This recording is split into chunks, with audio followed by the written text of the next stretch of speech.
Hello guys, I am Shubham from Shubh tutorials. इस video में हम एपिस्टेसिस के पीवाईक्यू सॉल्व करेंगे। एपिस्टेसिस का इन डिटेल वीडियो हमने जेनेटिक्स में देखा है। So first watch that video and then come to this video. Okay, so how to solve questions very easily वो हम देखेंगे।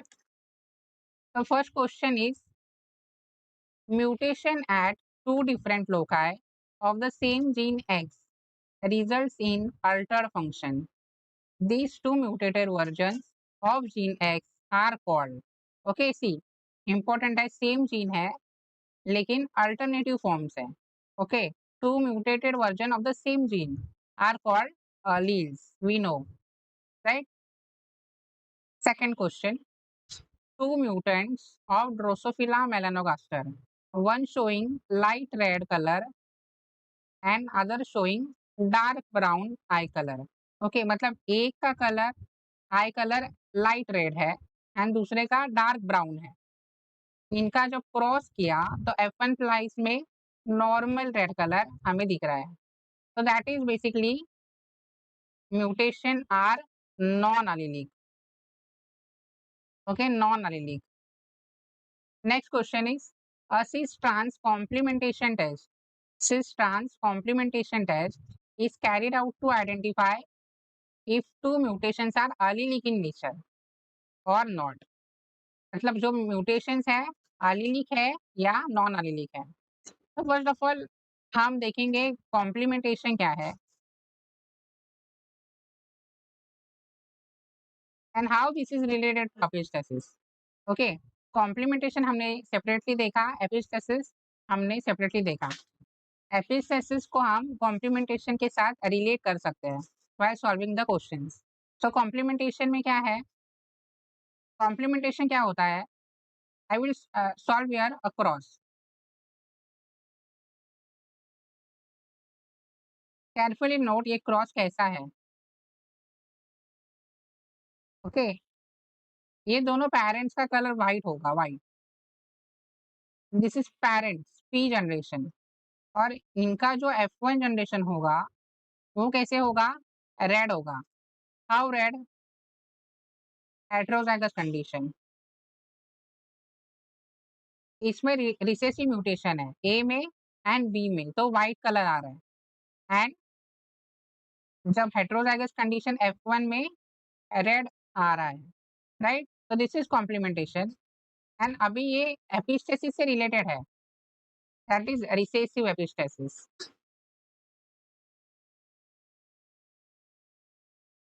बिकॉज यहाँ पे रिसेसिव म्यूटेशन है ए एंड बी में इन द पेरेंट्स। ओके, तो इसमें जो म्यूटेशन है डिफरेंट जीन में है, right? Different genes. Okay, different genes A and B, different gene में म्यूटेशन है means these are non allelic. Okay, so this terms are very important, non allylic.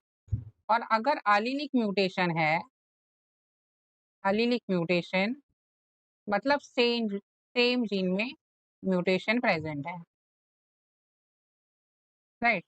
इसमें क्या होगा, वाइल्ड फेनोटाइप आएगा, wild phenotype.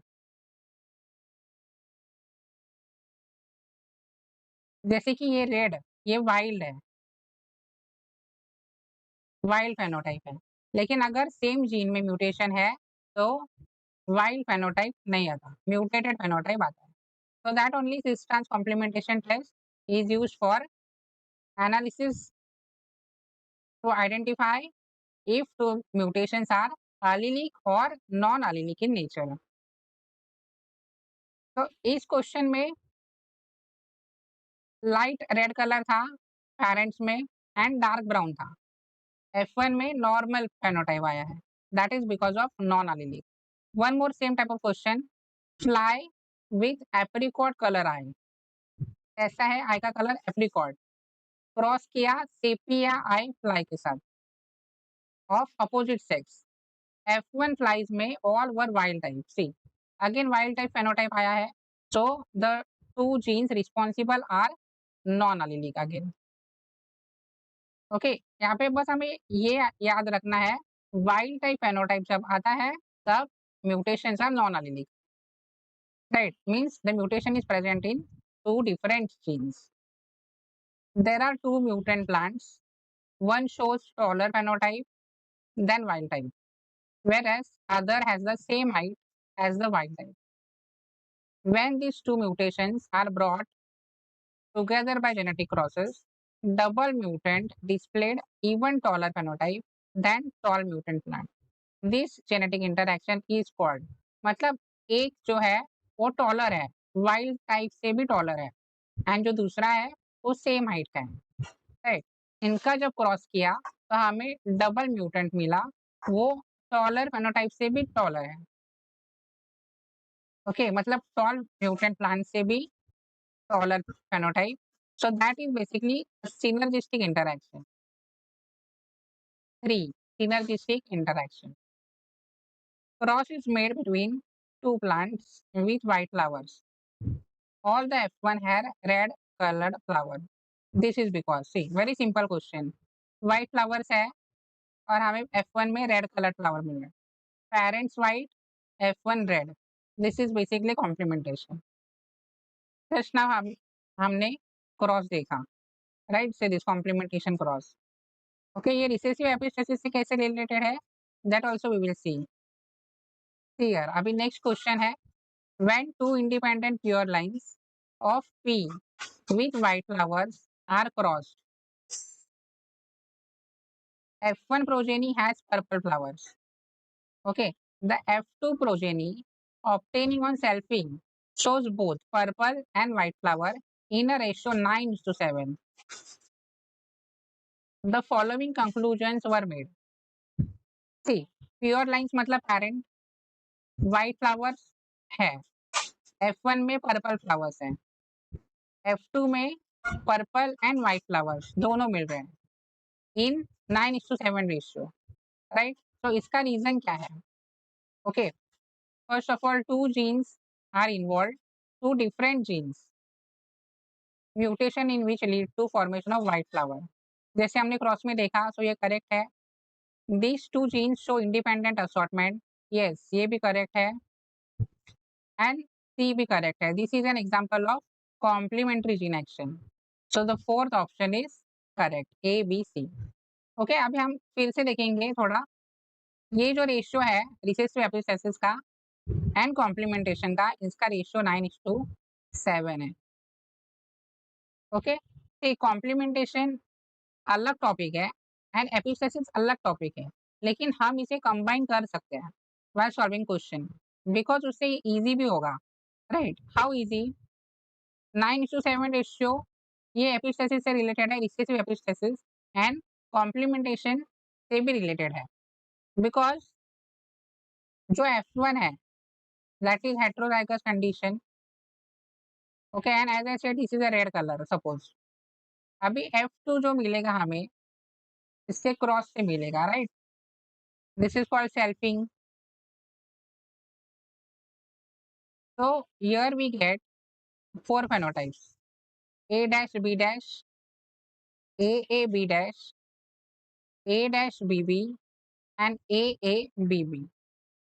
तो A dominant B dominant present हो तो red होगा, एंड ये सब प्रेजेंट है तो व्हाइट होगा, बिकॉज इसमें है रिसेसिव म्यूटेशन, A का भी एंड B का भी, so this will be white.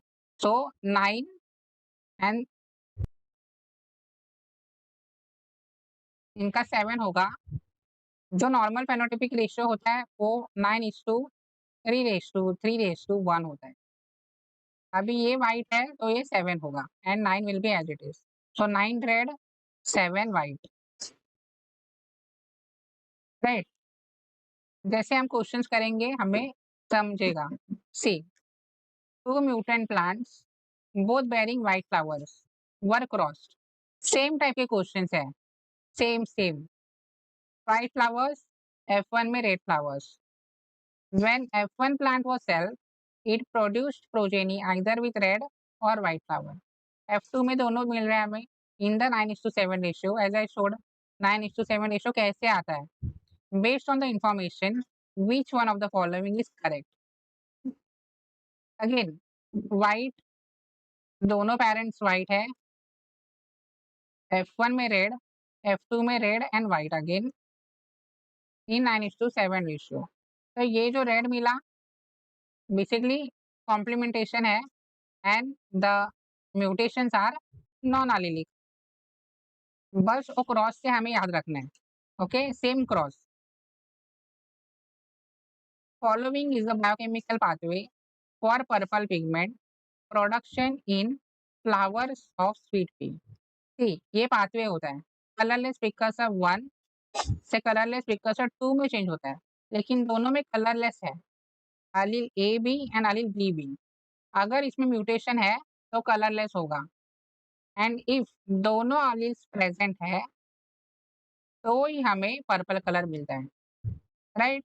तो कलरलेस एलील से कलरलेस प्रिकर्सर 1 से colourless precursor 2 and colourless precursor 2 से purple pigment, right. So when A and B both dominant present है तभी हमें पर्पल मिलेगा। तो recessive mutation of either gene A और बी, अगर रिसेसिव म्यूटेशन है ए में एंड बी में, lead to formation of white flowers as I showed A B B and A B B. इसमें ए में म्यूटेशन है, इसमें बी में रिसेसिव म्यूटेशन है, दोनों वाइट हो गए एंड F1 में हेटेरोजाइगस कंडीशन होगा, तो ये होगा red. Now a cross is made between two parents with the genotype, ये टेस्ट क्रॉस है। Considering that two genes are not linked, the phenotypes of the expected progenies are. ये बहुत tricky question है देखा जाए तो, बट इजी भी है। How to solve this? Test cross है ये, right, this is a test cross. Let's solve on the next slide. Heterozygous phenotype, recessive, basically ये टेस्ट क्रॉस है। हमें पता है टेस्ट क्रॉस में इक्वल रेशियो मिलता है, right. So let's see the condition now. Again 4 conditions मिलेंगे, A dash B B, A dash small B B and A B dash A B B, right है। 4 conditions मिलेंगे test cross से भी। सो ये equal होगा 1:1:1:1, right. लेकिन अभी इसमें क्या है, ये रेड होगा एंड ये सब वाइट होंगे, राइट। आई थिंक यहाँ पे पर्पल दिया है ना क्वेश्चन में, तो 1 रेड तो होगा ही, यहाँ पर्पल होगा, इनका हमें प्लस करना है, that is 3। Okay, so ratio will be 1:3, 1 purple 3 white, okay, 1 purple 3 white. बहुत लोग कंफ्यूज होंगे इसमें, आंसर 1:1 आएगा तो, अदरवाइज 9:7 भी मार्क कर सकते हैं, बट नहीं, as I showed you now the answer is option 2। Okay, हमें प्लस करना है बिकॉज तीनों जेनोटाइप्स का यहाँ पे वाइट होगा, so we have to plus this and we get 3. Now the next question, two interacting genes independently assorting were involved in the same pathway। कितने same प्रकार के क्वेश्चन है, you can see how much repetition, absence of either gene function leads to absence of the end product of the pathway। Okay, जो and product है वो बनेगा नहीं अगर सिंगल जीन में भी म्यूटेशन है तो, right.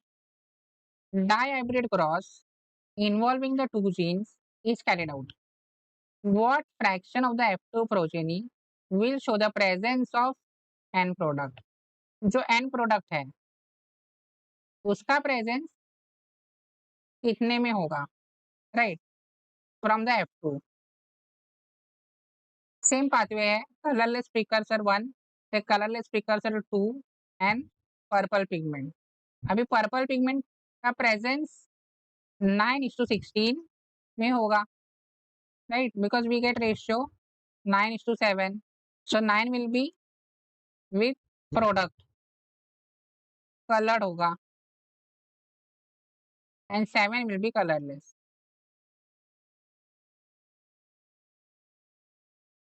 Okay, next type, two plants with white flowers are crossed. White flowers arise due to recessive mutation. All F1 progeny have red flowers.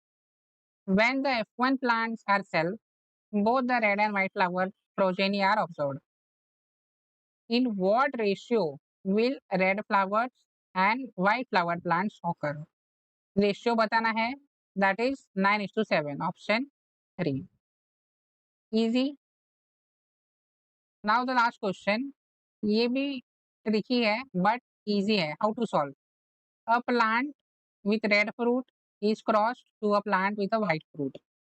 Okay, red fruit and white fruit.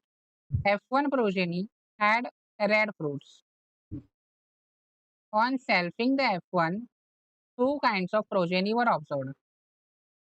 Okay, F1 में red, F2 में red and white again. Okay, plant with red fruits and those with white fruits. To test whether it was a case of recessive epistasis, a chi-square test was performed. A value of 1.062 was obtained. Okay, chi-square value of so and so, degree of freedom 1. अभी chi-square के बारे में हमें पता नहीं है.